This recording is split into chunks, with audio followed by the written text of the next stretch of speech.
नमस्कार। युद्धका कारण विश्वभर भइरहेको इन्धनको अभावलाई ध्यानमा राखी आयातित इन्धनको खपत कम गर्ने एउटा उपाय सम्पूर्ण देशवासीले दैनिक कामकाजमा जान साइकलको प्रयोग गर्ने हो।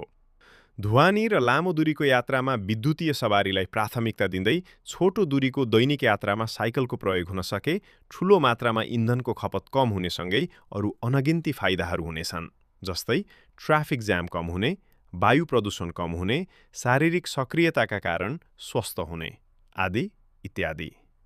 छोटो दूरीको दैनिक यात्रामा साइकलको प्रयोग बढाउन राज्य तहबाट देशभरका सहरमा साइकल पूर्वाधारहरू जस्तै cycle lane, cycle parking, cycle एन आदि बनाई साइकल यात्रालाई सुरक्षित र सम्मानित बनाउने हो भने मोटरबाइक या गाडी प्रयोगकर्ताहरूले मोडल शिफ्ट गरी साइकलको प्रयोग गर्नेछन्।